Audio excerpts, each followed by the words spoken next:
We have a special guest, Stark County Prosecutor-elect Kyle Stone is in the house today, ladies and gentlemen. I mean, today is going to be a very special day.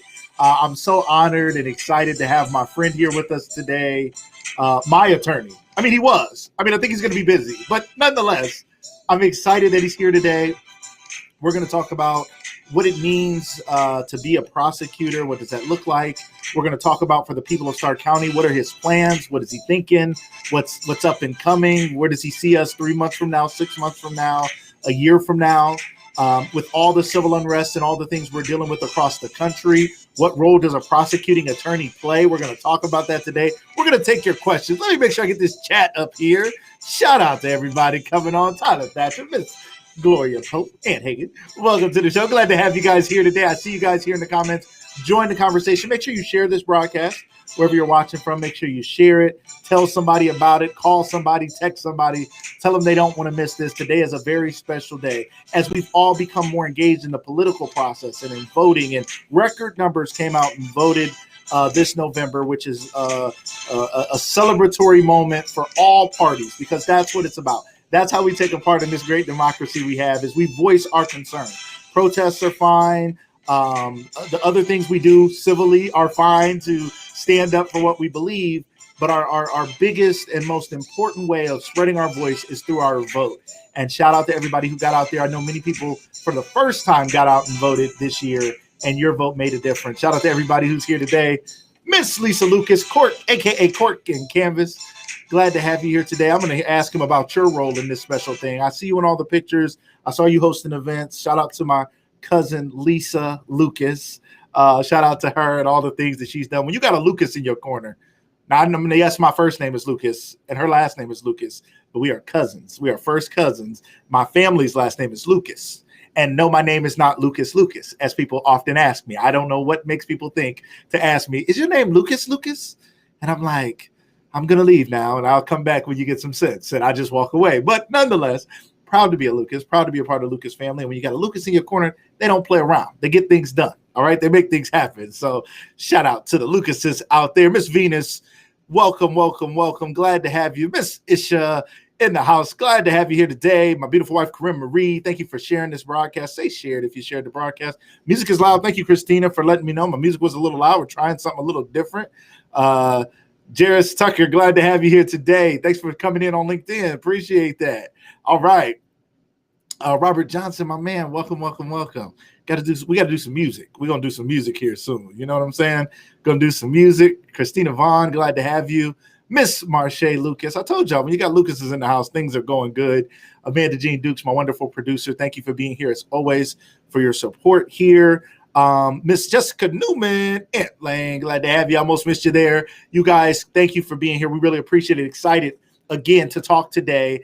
It's not often that I don't know. I've never been this close to a prosecutor. Thank God. Whew, Lord knows I didn't want to be that. No, but to know the prosecutor. I've been watching Law and Order for years, so I know a little something. You know what I mean? Like, I know how it works. You know, behind the scenes, you got to go talk to the prosecutor, be like, we got this evidence, and they're like, I don't know if it's enough. They go find some more. They're like, now I think we should press charges. I think that's how it works. I don't know. We're gonna find out today, though. We're gonna find out today. Hollis Alexander, thank you for being here.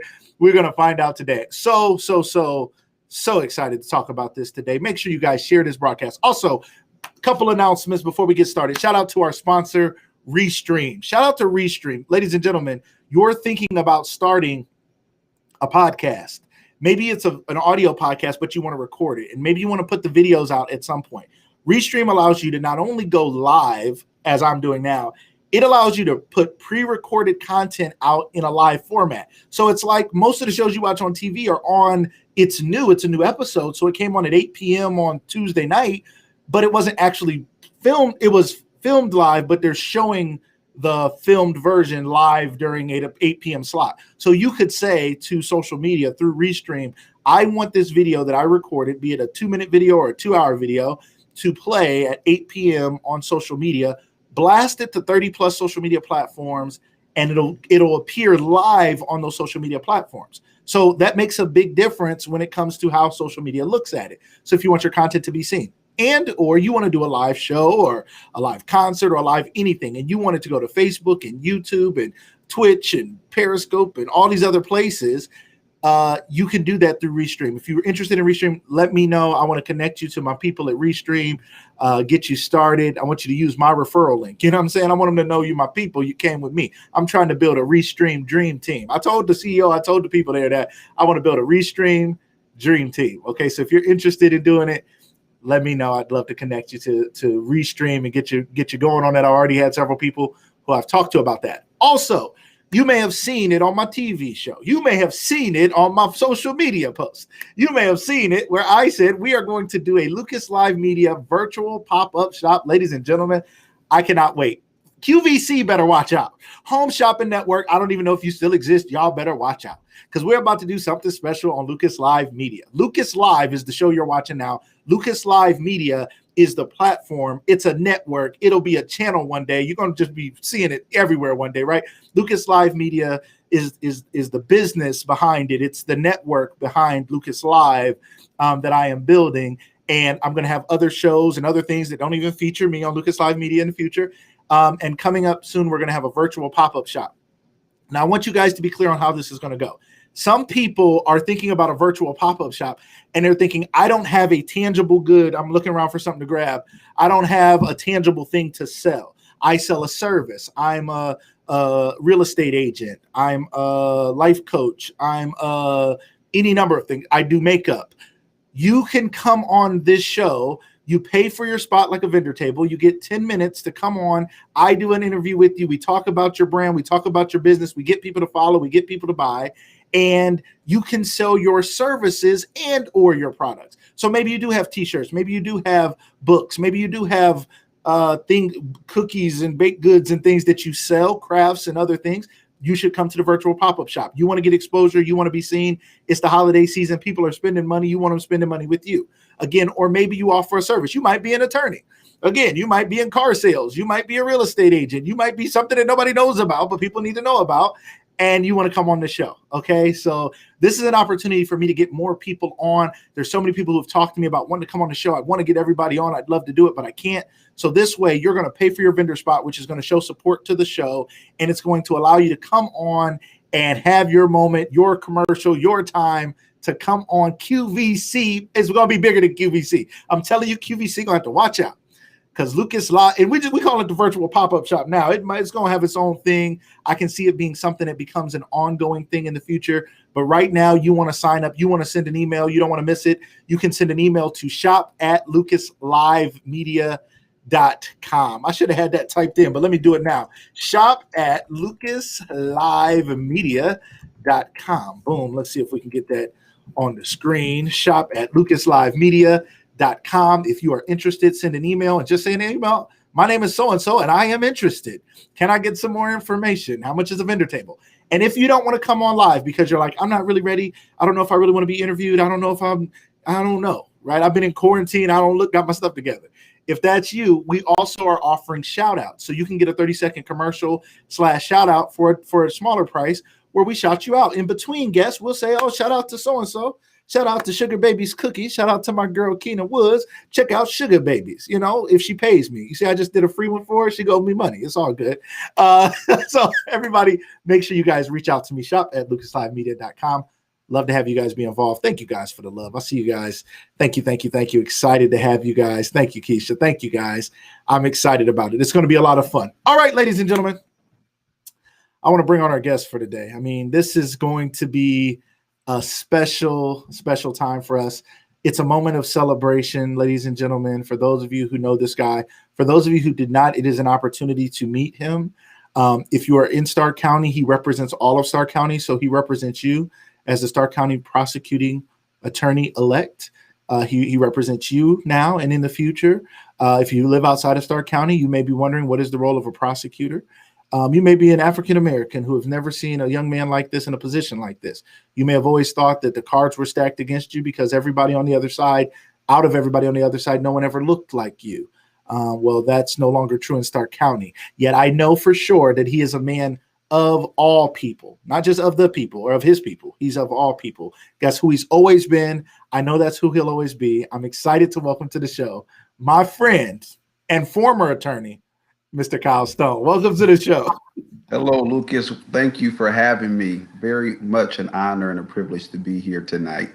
Thank you. Kyle, I'm so excited, man. I was telling you before the show, I was thinking about tonight's show, and I'm like, I don't get nervous usually before the show, but I was extra relaxed. While it was such a big moment, I'm like, this is a person who's been in my house, who's met my family, who knows my kids, who is like family to me. We went to high school together. We've known each other 20 plus years. I'm like, Right. this is a friend of mine who I'm just so, so proud of. So first and foremost, congratulations on becoming the Stark County Prosecutor elect. Did I say that right? Yes, yes. We always want to be careful and be respectful to our current prosecutor, who's still the prosecuting attorney until January 3rd. And so always add that elect on there, just so that we can make sure that we be respectful of him. So, I caught that. I made a flyer and then I caught that. I was like, wait a minute. Elect. Okay. Oops, it was too late though. It was out there in the press. It's all good. It's all good. So many people here. Keisha Warren, Tasha Ellis, Coach Harrison, Coach Rick Harrison is here. Everybody is here celebrating. My wife, Pastor Hubert Carpenter, Tamika Jones, Robert Johnson. I mean, I can't go through the list of everybody on here celebrating, clapping, and applauding. To those who voted for you, to those who supported you, what do you want to say to everybody out there who was along with you on this journey? well, first of all, thank you. The night of the election, when we it was a time where for the most of the night we were up, and then there was an absentee ballot dump, they call it. All of them came at one time, and so the voters had me down by like 500, 85% of the vote in. And so I'll say this real quick. I was sitting at the table because it kind of like changed the tone a bit in the House. So paint the picture for us. So we're all sitting around. We got a presidential election that's going all over the place. We have, for us who voted for you, we're trying to, some of us have found where the results were coming in and we're trying to watch it, and others were talking about it. I know many of us were watching social media. Where were you? What was going on? Talk to us. How did it feel? Help us. We may never know someone in this position like this. Help us understand what it was like for you that night.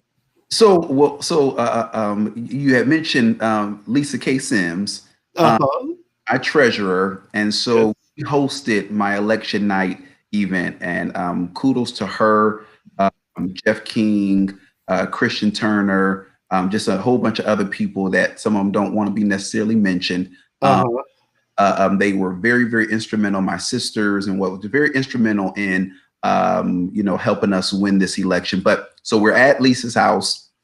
We have the one TV up, and the one of the issues was the way the Board of Elections was displaying the information. It made it seem like it was at 100%. So I was getting congratulation notifications at like 8, 9, 10 o'clock, and it was like maybe 30,000 votes and things like that. And I'm like, y'all, 2016, it was 80,000, 81,000 to 80,000. So I'm like, I know we have more votes to go. And so we going back and forth, and then the Kent repository called me to get some insight because it looked like I was winning. And then the dump, while I was on the phone, I actually heard Kiva in the kitchen say, and she kind of gasped. And that's when we, came in there and saw that absentee ballot dump came in and put me down by like 500. I was a little nervous. Lisa was still trying to rally the troops. And so then I was talking to myself, but I was talking to the Lord, and I was like, you promised it, Lord. You just listening to you. And so Kiva said, what you say? I was like, no, I was just talking to the Lord. I was just reminding him.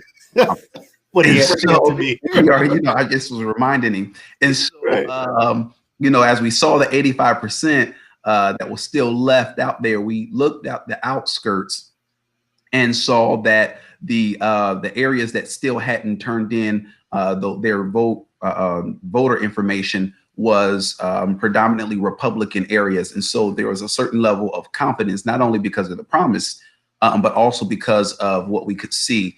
And once that happened, we saw the update. They put me up at about 3,800 votes.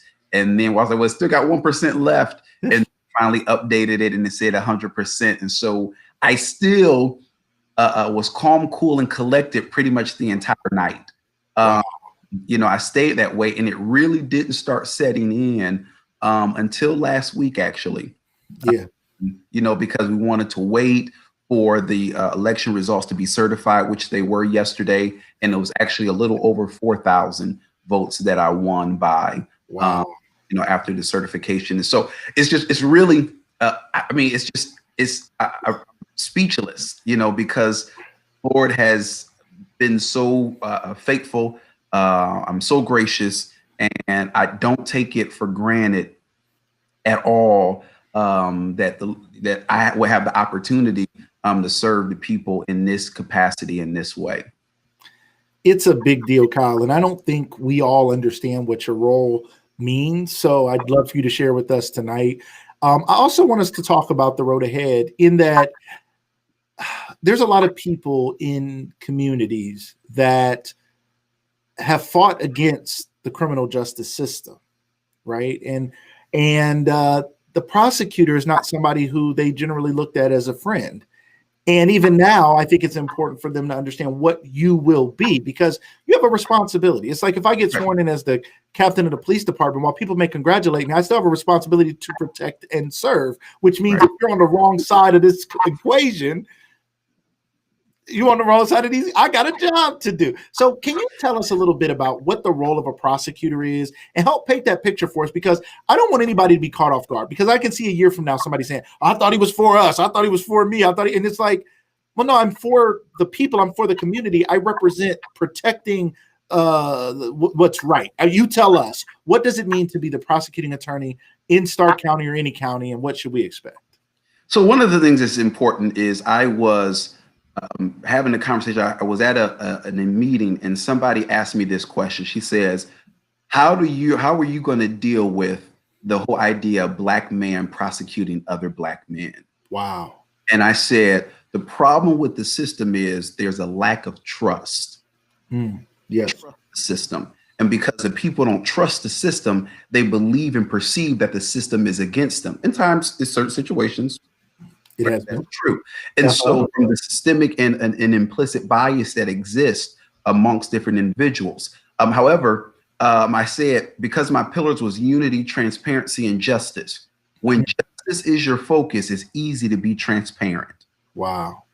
When you justice is the goal that it's very easy to be transparent. And when you're transparent, the people will unify with you. And so if I can show you the process, it may not be while we're doing an investigation, because we want to make sure the investigation, the integrity of it is maintained. But the fact, if we can show you the process and show you the consistency of the office, that it doesn't matter on who you are, what neighborhood you come from, if you got a private attorney, you got a court-appointed attorney, no matter what you are, what race you are, what sex you are, we wanted to be able to show that that's we're going to give justice, and justice is going to be the priority. And I believe that when we have that focus, it makes it so much easier to be transparent and unify the community. And so as the prosecuting attorney, the American Bar Association says that the prosecuting attorney should not just be concerned about convictions. And it's not a case where all they're concerned about is getting conviction and moving on. The rule or the guidance is that it should be justice focused. Like, what are we doing in reforming the system to ensure that the people who might have to go through that system, the reality is some of our family members might get arrested because they did something bad. You know what I mean? You're right. But what my goal is to make sure no matter what, they have the ability to do, to be treated fairly, the same and consistent. And that's what's most important. And that's what the people want to see. That's what the people want to hear about. And that's what the people want to know. If my family member goes through this, are they going to be treated fairly? I ran as a Republican. I'm a supporter of the Republican Party.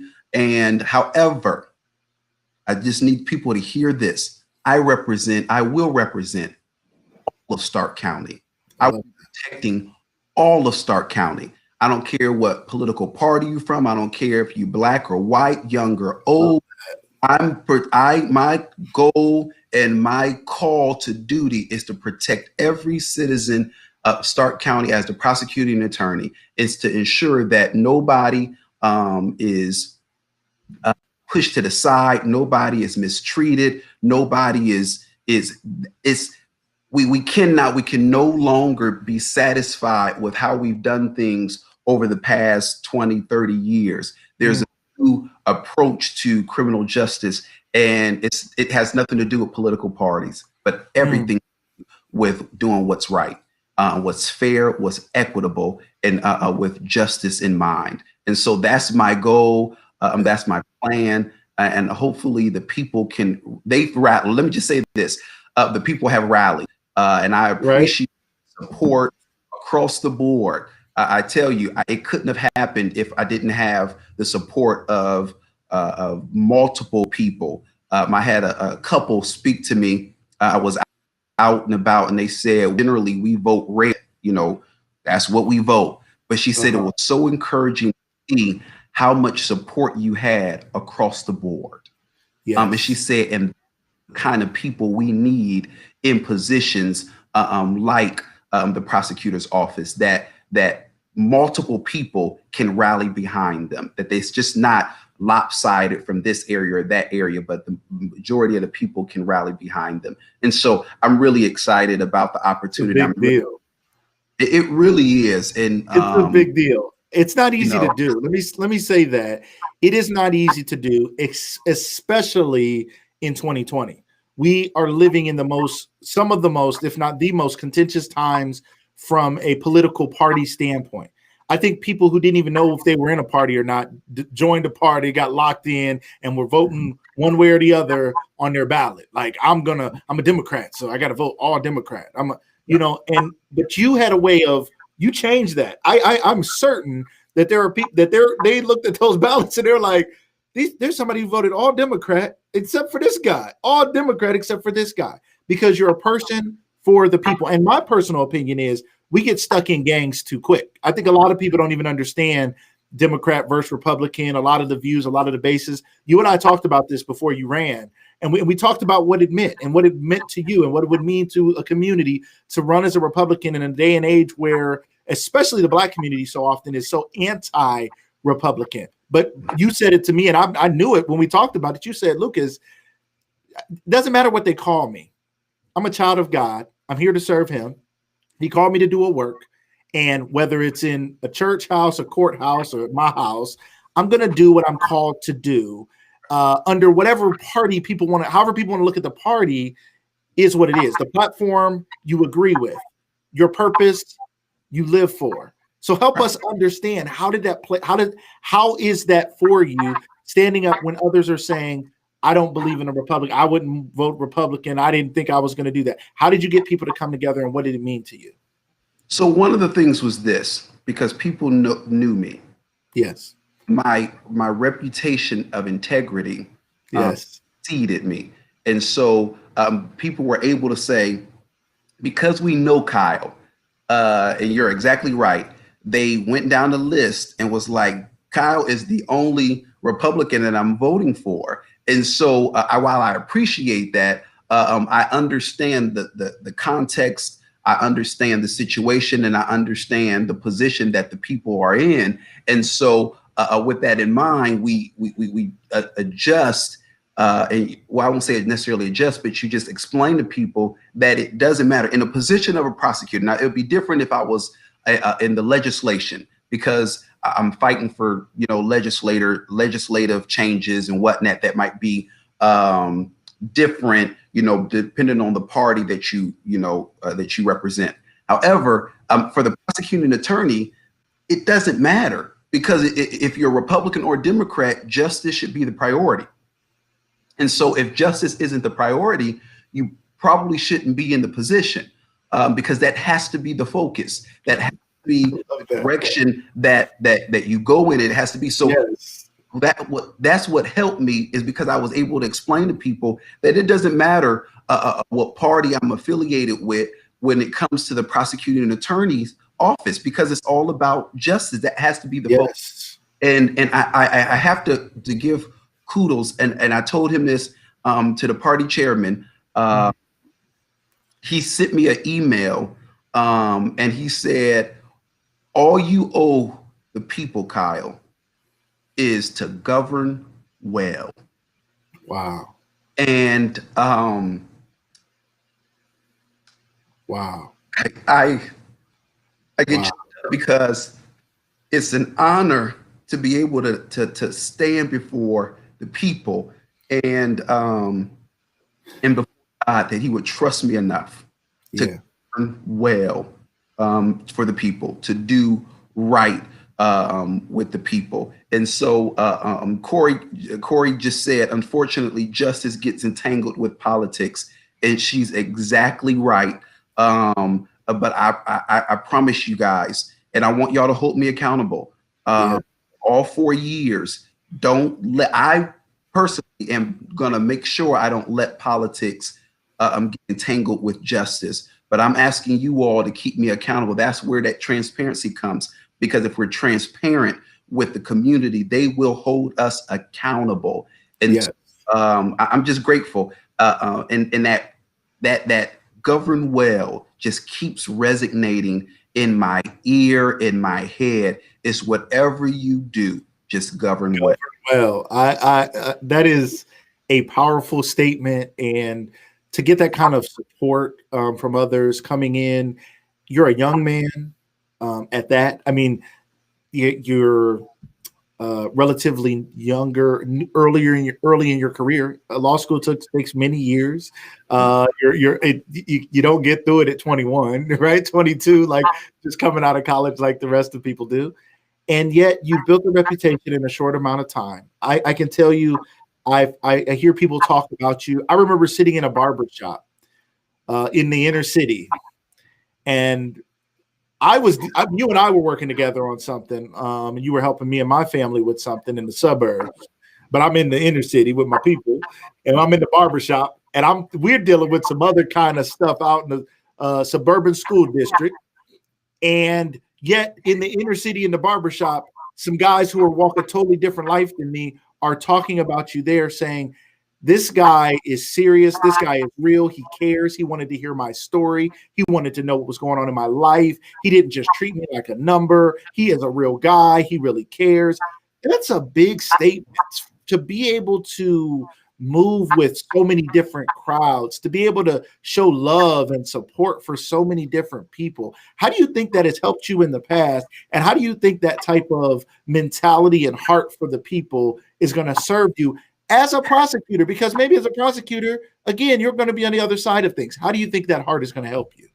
So one of the things is that I'm trying to make sure that because it's an emotional time. It's a very exciting time.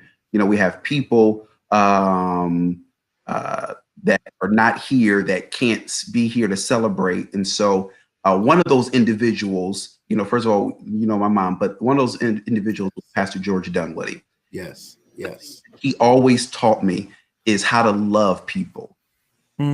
Always used to say, if you can't love people in their sins, you can't love them out of it.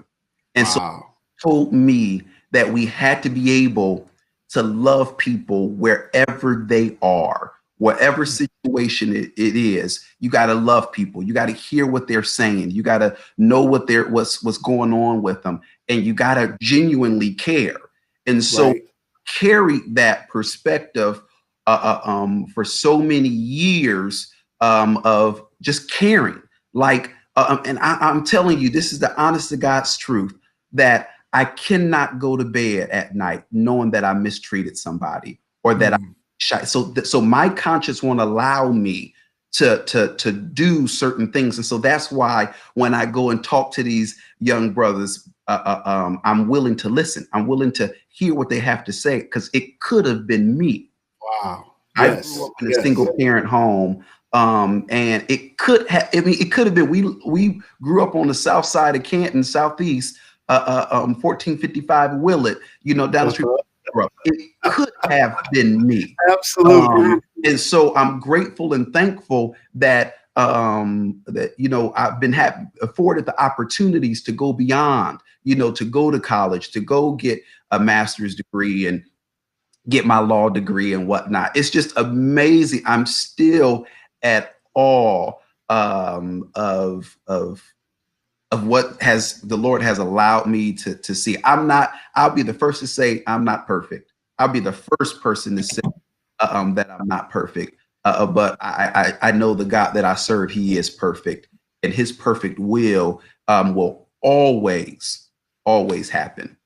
I love it. I love it. Shout out to Pastor George Dunwoody from Hartford, to the community, to pastoring, all that he meant and all that he did for this community, the lives he touched, such as yours, such as mine, from passing out lunch tickets at Hartford, smiling, laughing, getting us going, to just everything he meant to this community.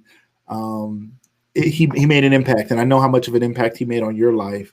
To your mom, when I lost my mom, you were one of the people I talked to, and man, it's tough. That's a tough one, but it's big to have brothers who you can talk to, who've been there. You and I have had a lot of similar experiences in our lives, and we can always talk and share that with each other. And people don't know, I'm so blessed to do this show and know so many great people. I'm meeting so many new people. And anybody who's never watched this show, again, my name is Lucas Tyndale. It's an honor to be the host of this show. It's something that God called me to do after losing my mom earlier this year. He said, my mom said she had more to do before she passed. She said, I don't want to go because I feel like I have more to do. And when she passed, I grabbed that torch and said, well, then that means I have more to do. Mm-hmm. And because she's not here, I'm here as a representative of her, spreading light and love, because that's who she was. And I know she would have been so proud of you and what you've done. And I know so many others and people you don't even know that I know that are so proud of you, just from what you represent and who you are and what they know about you. So, Kyle, it means something to so many of us, the work that you're doing and the work you're going to do. As we look ahead, and as you look ahead at being the prosecuting attorney in Stark County, what are some of the things on your agenda? We hear President-elect Joe Biden saying on day one, these things are going to happen. I don't know if that's what it looks like for a prosecutor, or if it takes months for things to move, or what even needs to move. I think when we look at a president, we can think of things that need to happen. When we think of a prosecuting attorney, I don't even know that we have the context to understand what that role looks like. So help us understand what your agenda is going to be as you move forward. So one of the things is making sure that, one of the things that I ran on was Stark County needing a more active prosecuting attorney, one who is actively involved in, the community, actively involved in, the process in our school district. So day one, it's already starting, initiating meetings with stakeholders. Okay. And basically, we were, like I said, we were waiting for the election to be certified. And I was also waiting to meet with my soon-to-be predecessor, my opponent. And I want to make sure I respected him, to meet with him first and then begin to meet with other individuals. Okay. People even in his office, I wanted to make sure I met with him first. And so what it looks like is making sure, first of all, that current caseload goes uninterrupted. Because make sure that there's, in this transition, that there's no disruption to current caseloads and whatnot. And so we want to ensure that takes place. We also want to make sure that I get acclimated to their processes as well, because I haven't been a prosecutor. And so I've only been on the other side of it. And so I want to get acclimated to the processes and whatnot. But in the meantime, I will be sitting, all of our prosecutors in the criminal division, they do like cycles with the common pleas court judges. And so I will be participating in that cycle, just kind of taking notes and just kind of like sitting back and just trying to evaluate the current processes and the way things are done to see what areas can we be more efficient in, what areas can we make some changes in, or do we need to be, get what they call those almost like Cuyahoga County has a conviction group. I forget the name of it, but they kind of do convictions and whatnot to make sure there's some equity and make sure things are fair and whatnot. So, I can't say exactly, what is going to happen, except for, I want to make sure the implementation of that database that I had spoke of before, I want to make sure that that's, by January, I want that database to be up and running so that as the cases come through and, once they're indicted, they can prosecute and assistant prosecuting attorneys can input the information, or whomever in the office can input, the age of the individual, the race, the location where they live at, whether they have a court-appointed attorney, retained attorney, or public defender, what was their indicted charges, and what was the end result. And I want to be able to have that immediately available so that we can be recorded. So by this time next year, or by the time of January, February of 2022, we will be able to roll that out and give that information in a form of a report to the community. So that's one of the things we want to do going forward. Also is I want to take a really, really close examination of our grand jury process. Okay. If we're, the direct indictment, and that's a lot to explain, but we hear about this in Breonna Taylor and these other things. We hear about grand juries. They pulled together a grand jury. Are the policemen going to be indicted? And then a lot of times there's none. Most people don't even know what that means. And I know maybe not to get into every detail, but if you don't mind, this show is about education, motivation, liberation. Educate us a little bit on what is a grand jury? What does that mean? So a grand jury is a group of individuals. They come from the same pool of individuals that also serve on trial juries. Okay. But so the Constitution requires that if anybody is charged with a felony, that it has to be based off of a finding of the grand jury. The grand jury has to have an indictment in order for it to continue the process. Now, how it works here in Stark County, we have our 3 municipal courts in Massillon, Canton, and Alliance. And so any charges that anybody receives, whether it's a misdemeanor or a felony, goes to the municipal courts first. And they have, if you got charged with a felony, they have what they call a preliminary hearing. Now, you can waive the preliminary hearing and go straight to the grand jury, or you can just have the preliminary hearing, and it's for that judge on the municipal level to see if there's enough probable cause for that individual to be charged with a felony and send it to the grand jury.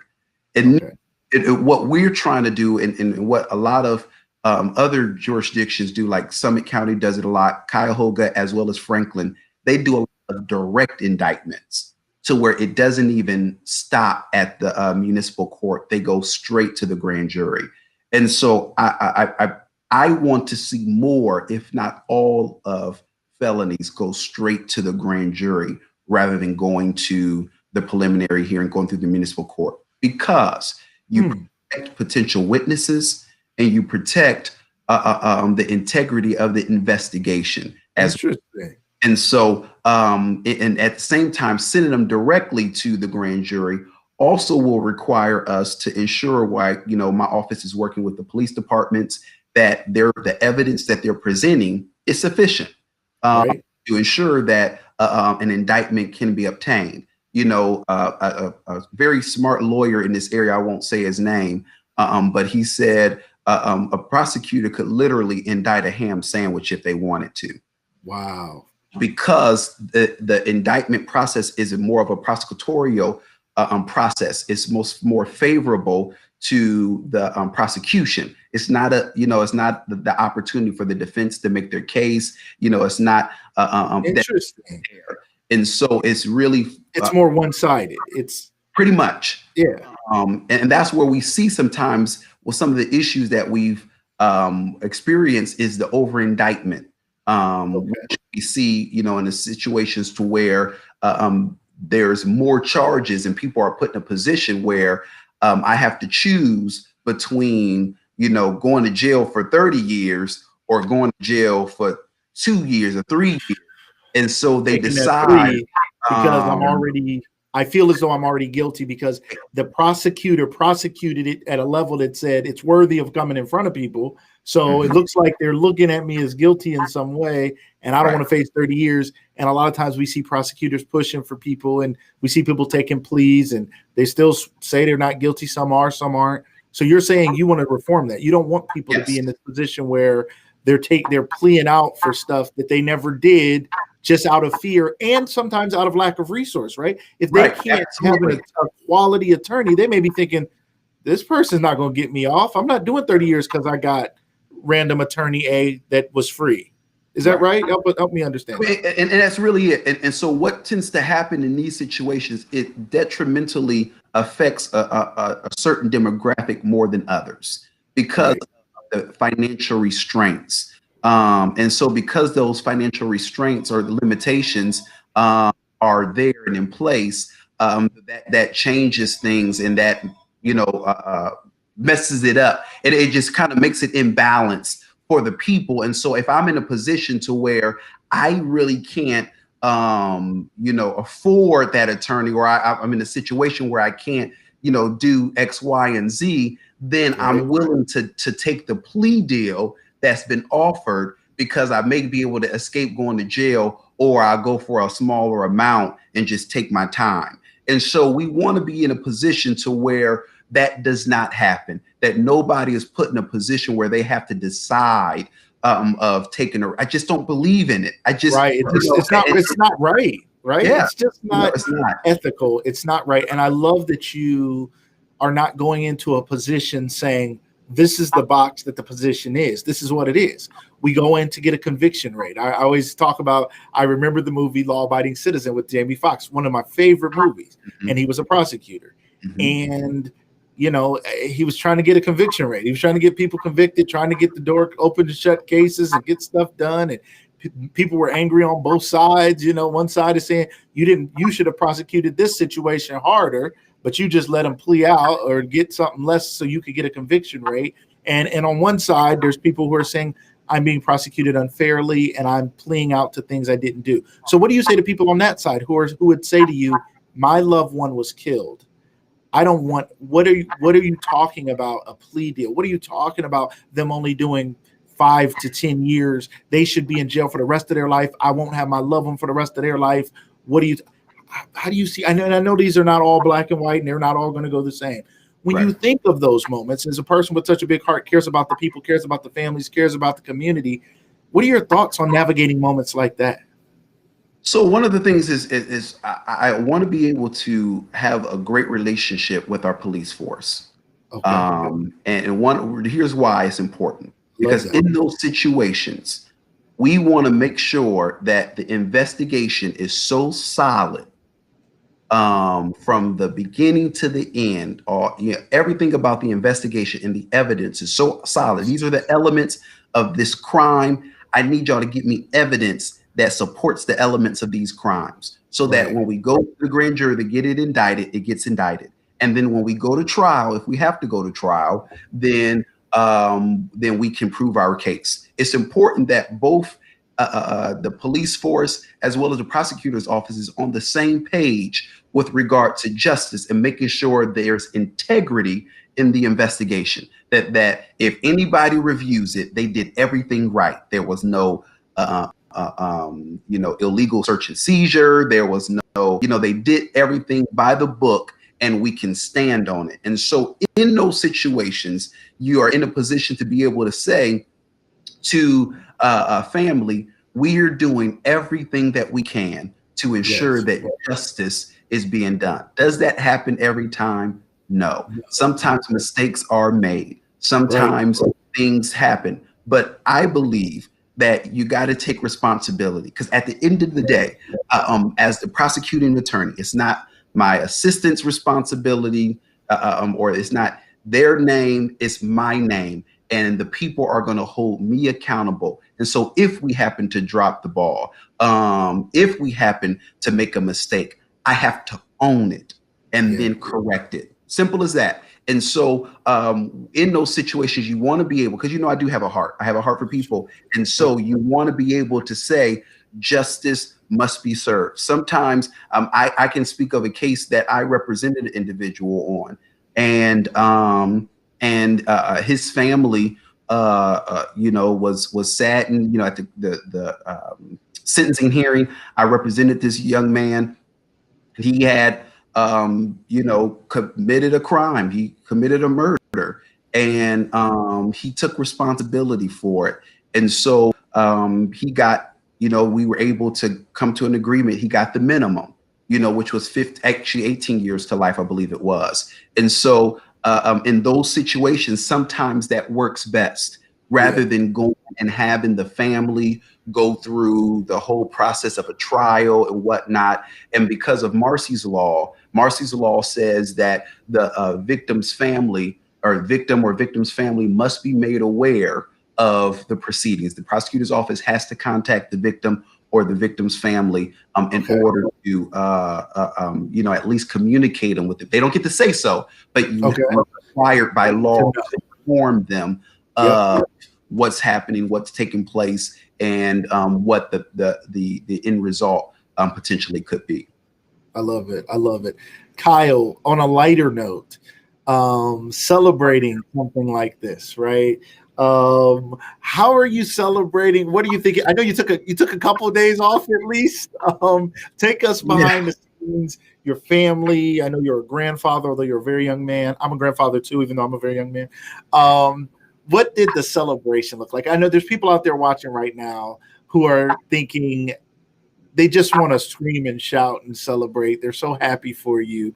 How have you celebrated, and how do you feel? Like, what is this feeling like for you that we can all enjoy with you in this moment? What is it like? So because of COVID, you didn't go out partying. Now I understand, right? I did travel for a few days. I will try again. Because once I get in the office, I don't plan on taking a full vacation until probably sometime in July, so I can make sure that everything is in order, in place. I'm so serious about this thing, like really am so serious about it. And we've been out. Last night we met at Fromino's. I think I'm saying that right. Fromino's downtown. We met there because the results were certified. Yes. Of us is also going to celebrate tomorrow after service. After work. You serving the Lord all the time. Yeah. And so after work, tomorrow. So there's a lot of we try to celebrate as much as we can, and do what we can do. We did have some a lot of fun election night. We praise God, celebrated from that perspective, but we really haven't had the big to do high, you know what I mean? Right. Many people there at the election party because of COVID. We'll do swearing in that's probably going to be limited to just family and friends. But make sure that we live stream it. Okay, maybe I could come. Maybe we could, let's talk about it. We'll figure it out. Absolutely. And so that way people will be able to see it and participate. And that would be so fun. When COVID, when they start taking, whatever, if COVID slows down in March, we will make sure that we party and celebrate like we can, because it's just such an important, it's just the people elected me because I stood on some principles that they could relate to. Things that they wanted to see, a fresh perspective. They wanted to see new blood. They wanted what I said that I was going to do. The people wanted to see it and to see it happen. And that's why they voted for me. They voted, when I look back, I was in a meeting with the Norman S. Minor Bar Association. And the Norman S. Minor Bar Association is the Black Bar Association up in Cleveland. I'm a member of the Akron Canton Barristers Association. I'm a member of the Ohio Bar as well as the Stark County Bar. And I was in there and I was listening to the history of that bar association and how, African American lawyers have, struggled through the years and growing, and is still limited in numbers, but still growing, and understanding that I stand on their shoulders, understanding that, as the first African American elected prosecuting attorney in Stark County.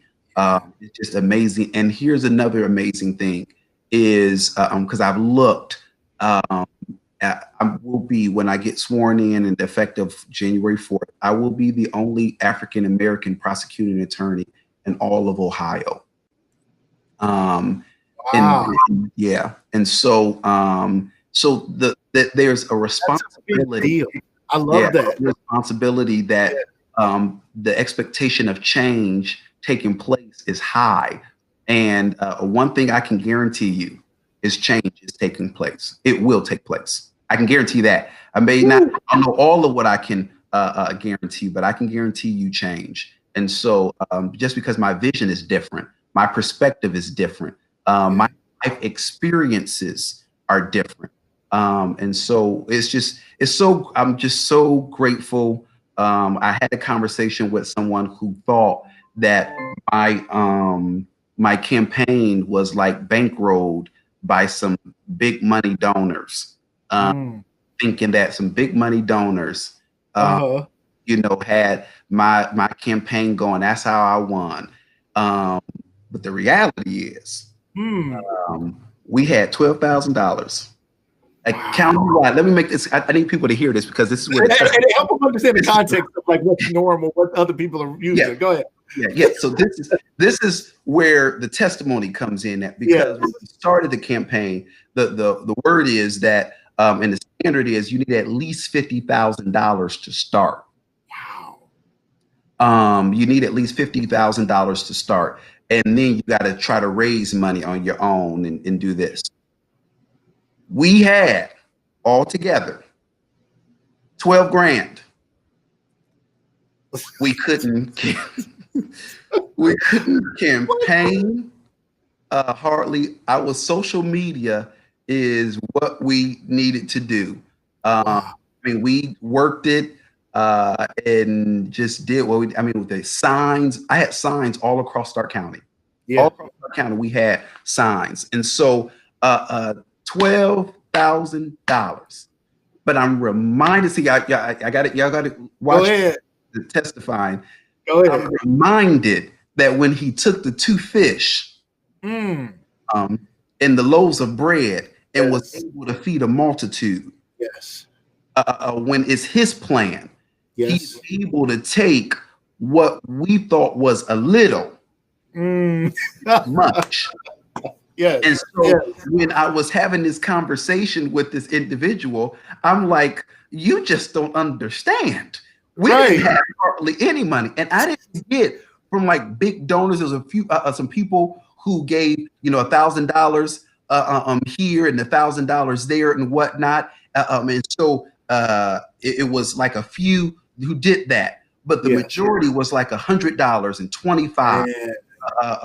50. I even had somebody give $5, and I celebrated that $5 just like it was 500, because just like the woman with the 2 mites gave what she had and what she could, I just prayed that the Lord would bless it for that young lady, that he would give favor to her for just doing that. I'm telling y'all, I always tell people I'm not perfect. But the God that I serve is. And I believe that he just, this win wasn't just about me. This win was about him getting the glory, because it's a time in the season where 2020 has shown us that anything can happen. We've lost some people. We've lost some important people in ministry. We've lost, my own cousin, Bishop Rance Allen. We've lost different people in different situations. And the Lord has shown us that I don't care how much money you got. I don't care how many signs you got, because we got the minimum. We only got 500 signs. You know, we could have got 1,500. We could have got 1,000. We got 500 signs, and we passed out every single one of those signs. And then I had to go back and collect some of them signs because we had to go put them at the polling stations and locations and stuff. So it was just an amazing experience. An amazing, like I'm telling you, Rob Johnson said he needed his Hammond right now, and I'm going to tell somebody, yes, that what when I say God is a good God, and I'm just amazed. There's a song that Pastor Robin, I've heard Pastor Robin sing, Lord, I'm amazed by you. How you love me, and I'm amazed about how he loves us, how he continues to cover us. Yes. Somebody needs to hear that. Somebody doesn't believe in whatever God has called them to do. They don't think it's going to happen because they don't have the money, they don't have the connections, they don't have the resources. Well, if I knew this person or that person, or if I had this much money or that much money, God said the first will be last and the last will be first in his kingdom. Mm-hmm. He said he wants his people in positions of power. He wants to bring his kingdom, his government on earth. He wants us to usher it in. We're all waiting for something to happen someday. Oh, when I get to heaven. Oh, someday. God is like, no, I want you to live it now. I want you to usher it in now. I want my people to be salt and light now in this earth, in key positions, in high places, right? Mm-hmm. This is what we're battling against. Principalities and spirits of darkness in high places. High places even mean high places in government. Well, if we can keep the seats in high places, we no longer have to war against the people in high places because we're sitting in the seats, rightfully so, as the princes, kings, queens of God, in taking our rightful position. I love it. I love it. I love it. The fish and the loaves he can provide. He multiplied. $12,000, Kyle, is incredible. People can barely start a lemonade stand with 12. You can't start a friend. You can't buy a franchise. You can't do much of anything with $12,000. You took $12,000. God multiplied it. Somebody out there is listening and watching this show, and you need to be liberated. This is education, motivation, liberation. You need to be motivated to spend a little more time with God, because if he's your leader, he can do all things, and you need to be liberated and set free and stop believing that the way things were is how things always have to be. You're not one of those people, Kyle. You're just not one of those people who buys into, well, it'll never work for me, or I'm just a young black man, or you're a guy who's like, I'm going to put myself in position to have everything that God has for me, and I trust that he'll take care of the rest, Kyle. Absolutely. It makes a big difference. Yes. You know, and so one of the other things is, and I'm you know, and I know we supposed to go an hour. We're all right. I'm all right if you're all right. Let's go. Yeah, I'm all right. Okay, let's go. The people are here. We appreciate you guys to be all right as well. All right, let's go. So one of the things, two things is Ephesians 3:20 comes to mind. All right. Him who's able to do exceedingly and abundantly. Yes. Above all that we ask or think. But here's the best part, where it says, according to the power that within us. Yep. So that means that there's something inside of us that we got already up. So it's already there. Yes. But stir it up and believe it by that he can do it. And so it's like, I just knew that he could do it. He said he would do it, and I just knew that he could. And so it was so amazing. And I remember being on the radio, and one of the Bible characters in the Word is David. And I remember when I first decided to run, some individuals say, well, that's a well-oiled machine, that Democratic Party. And John got a name and whatnot. And so in prayer, the Lord reminded me of the story of David and Goliath. And while Goliath was the giant, and I shared this with Cap 3 on his show as well, and while Goliath was the giant, what David said was, I know what you are working with. I know that you have 17 years in this position. I know that you had 15 years before that. I know that you have a name recognition across Stark County. But what Yes. I have is a promise from the Lord. And my Ooh. two stones is the Father, the Son, and the Holy Spirit. And I believe that by faith that the Lord would provide and perform just what he promised me he was going to do. And so I can't I keep saying, because I always want to remind people I'm not a perfect individual. I have flaws and I'll admit to it. I own it. I got some flaws. Right. But that's why Jesus went to the cross.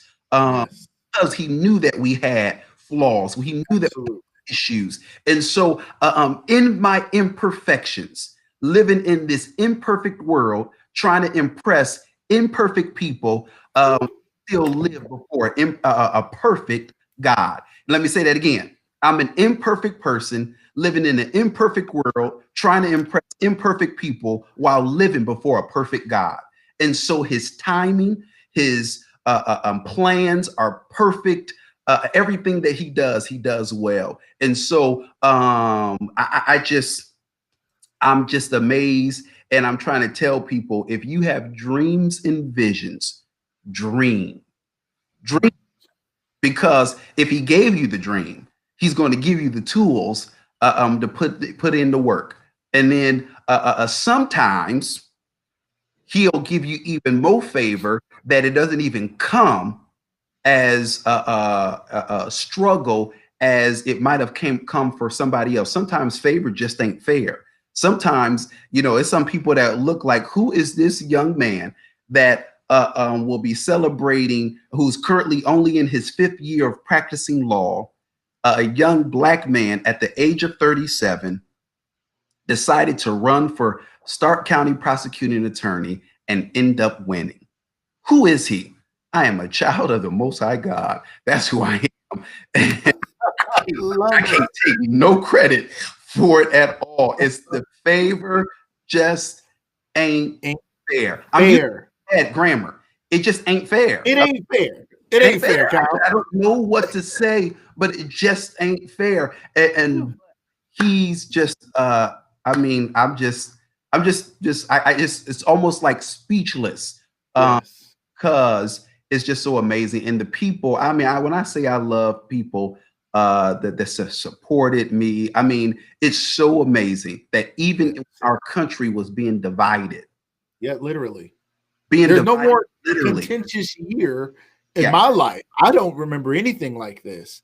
Mm-hmm. And you step out in a moment where the country is being divided, and even intentionally in ways, factions, even people outside of our country have tried to influence our elections, maybe not through tampering with the election, but through social media, and trying to divide and feed dissension. And they've been very strategic about it. So in a season like this, to come out victorious is nothing but God. I just can't help but for us to keep reiterating to somebody out there, if you want the favor of God, spend time with God. I always said, if I was friends with LeBron, check LeBron's friends' resumes right now. They got stuff on there they never would have dreamed of doing. Check their bank account. They got money they never would have dreamed of having, because he put them in positions, in high places. He elevated them based on his abundance of wealth, right? He has so much, he was able to give more to people around him. Well, what if I'm walking with the King of Kings and Lord of Lords? What if I'm walking with the God who spoke the universe into being? What if that's my father and I actually invite him into my life?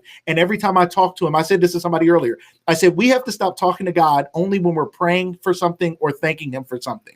What a transactional, that is not a relationship. That is transactional, not relational. God, can you bless me? Can you help me? Oh, thank you, Lord. You blessed me and you gave me something. Lord, can I get some more stuff? Hey, Lord, let me read this book about you and learn how to get more stuff from you. Because really all I'm trying to do is read enough to know how to get some stuff, right? That's not what he wants. He wants to walk with us like he walked with Adam and Eve in the Garden of Eden. He wants to take us back to Eden, get us on top of the world where we're walking and talking with him. And he's welcome into our life and our space and our decisions and our professions and everything we do. Kyle, you are such an anomaly in that you are in this high place when you came on the show during the campaign, I was like, Kyle, you're talking a lot about God, my man. I mean, I know that's how we talk, but you're running for public office. Maybe that would offend somebody. Maybe somebody doesn't believe. You was like, it's who I am. And now you've been elected and you're not missing a beat. You are still the man of God you've always been. Why? How? Tell us what that means to you and how you continue to walk that walk. I wish I would. After all he's done for me. After all he's done for me, I wish I would get in office and act like I don't know who got me there. Man, listen, I just there's no way. There's absolutely no way. I will say this, that when it's who you are, I don't have to force it on nobody. I'm not gonna go in the court and be like, if you would have believed in God, you wouldn't be in this mess. You know what I'm saying? Like, I'm not gonna do that. But that's my guiding principle, to make sure I'm fair to people. I don't care if you don't believe in God. I'm gonna still make sure I'm not gonna put trumped up charges on you just because of that. That's not gonna happen. And so I want people to know that my foundation of being a Christian was my guiding light and my guiding force to what I'm supposed to do and how I'm supposed to treat people, how I'm supposed to love on people, no matter who they are. One thing that I'm committed to doing is loving people in spite of, because I would want people to do the same for me. I don't care who you are. I don't care what your background is. I don't care. I'm still going to treat you like you mean something, like you matter, because everybody matters. And it's always important for us to make sure if people, just because people don't look like us, or they don't smell like us, or they don't like us, they don't have the image that we think that they should have, it just doesn't work. And so I want to make sure that as I go through this journey, and it's going to be a tough one. However, there's nothing that the Lord that I've gone through that He was not there. And so I expect that He's going to be there with me through all of this. And in spite of what some of the things that I've experienced, in spite of people, friends who might have kind of like walked away, family members who might have turned their back, no longer talk or speak and whatnot, God, that does not change who He is. And so I'm expecting to be able to touch the lives of people. You'll see me around town, and it was something you said, and it slipped my mind. And I was hoping it would come back before I got done talking, but it hasn't. So maybe it'll come back. It'll come back in a minute. Well, let me tell the audience, everybody who's watching, as we wind down, ladies and gentlemen, we appreciate you being here so long, and those who popped in and out, and those who are watching by replay, thank you for being here. Those who are listening while you're doing other things, but you tuned in and you got your ear to it, but maybe not your eyes on it. That's okay. We appreciate it. You may be watching this a day later, 10 days later, a year later at work, or you're listening. We appreciate your support. I want to shout out Restream, our sponsor today. If you're interested in doing a video podcast, putting out videos, putting out music, putting out poetry, anything that you want to put out on the internet, live stream, you want it to go to multiple places at once, even if you're not doing it live, but you want to record it and then put it out, you can do that through Restream. It has a great recording studio, a great studio for you to do that, as well as a way for you to go live and bring in guests and do things like I'm doing. If you guys love my show and love the things that I've done, I've been using Restream along with some other services. I want to shout them out. And I want you guys to reach out to me if you want to know more about Restream. I'd love to bring you in under my Restream Dream Team. I'm trying to build a Restream Dream Team of people who come in and put out great content through Restream together with me on my team in Restream. And also, we're having Lucas Live Media's first ever virtual pop-up shop. This is the QVC of virtual social media. Ladies and gentlemen, if you're interested in that, check us out at shop@lucaslivemedia.com. Email us, shop@lucaslivemedia.com. If you're interested in participating in that, that'll be coming up soon. We maybe do several episodes before Christmas. I don't know. You want to get in there quick because you want to make some sales before Christmas while people is burning through this money.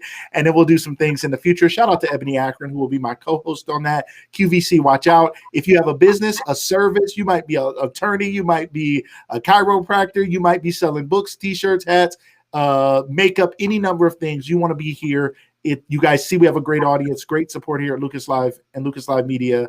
I look forward to having you guys. And if you don't want to be on the show, you can get a shout out. And there's a cost for both of those things, whether you want to get a 10-minute interview or just get a shout out on there. Reach out to me at shop@lucaslivemedia.com. Just say, I want more information.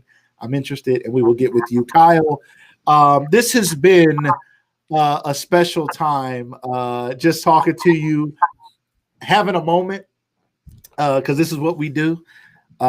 We talk about God, and I always have to say this whenever I'm with you and whenever I have people who are, you were my attorney personally in matters, family and some things with a school district and some things, and you've been there with me and my family and supported us, and I appreciate it so much. And I remember the first time you and I talked at that level. We've been friends for years, but when I was really calling you like, my man, I need some help, I need an attorney, and you said, well, Lucas, what I want you to know is the difference between me and every other attorney is I'm not just going to fight for you in the courtroom. I'm going to fight for you on my knees in prayer.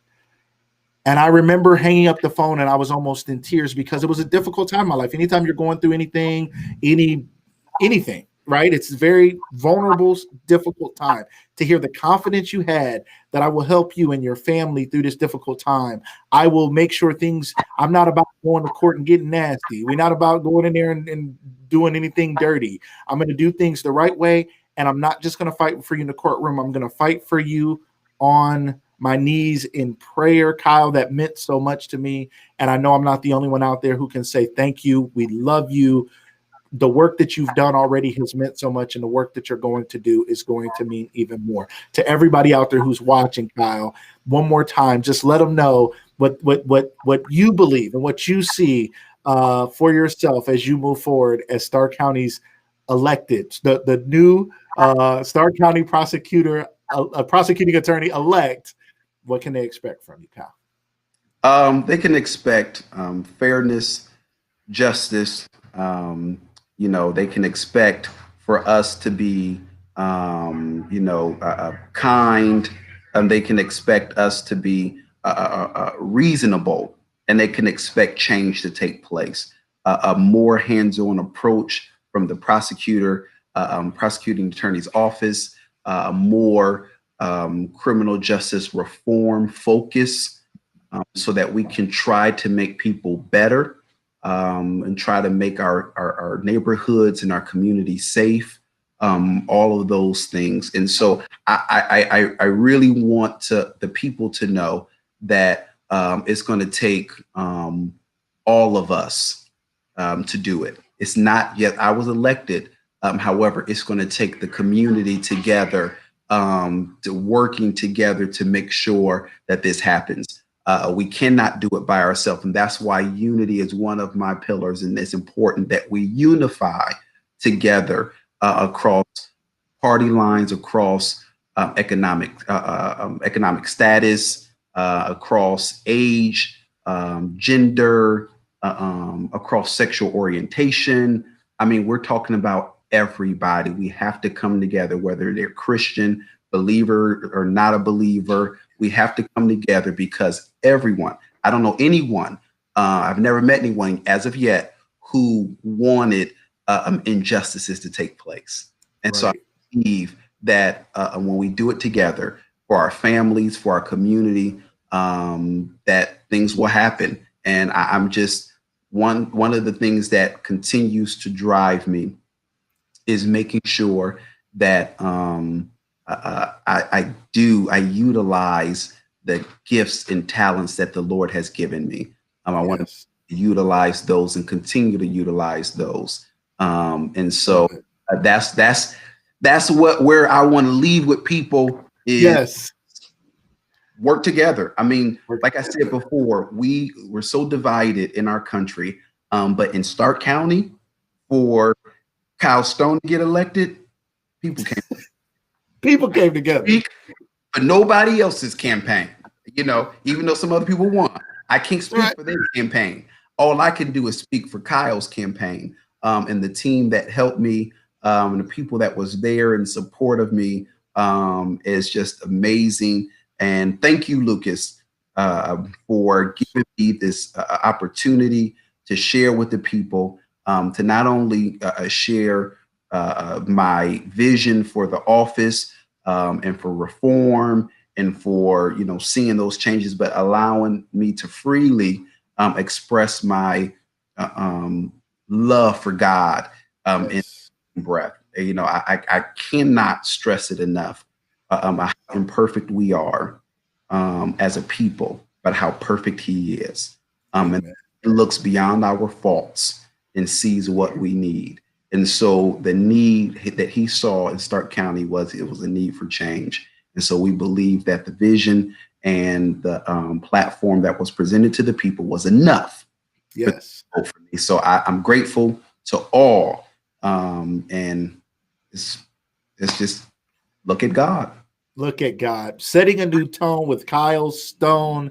We did it, ladies and gentlemen. All of us who were out there voting. You may have stood in line. It may have been cold. It may have been raining. There may have been people looking at you funny. You did what you had to do, and you went out there and you represented, you supported this man, not only a man, but a man of God, God's man, who He positioned in this position to make a change in this community. Things are going to go wrong. Crimes are going to happen. He can't stop it all from happening, but He will do all He can to represent all people in the fairest way possible. Justice is what He's looking for. Equal and fair justice across the board for all people. Ladies and gentlemen, it was my pleasure to bring to you my friend, Mr. Kyle Stone. Make sure you guys support him. Make sure you check him out.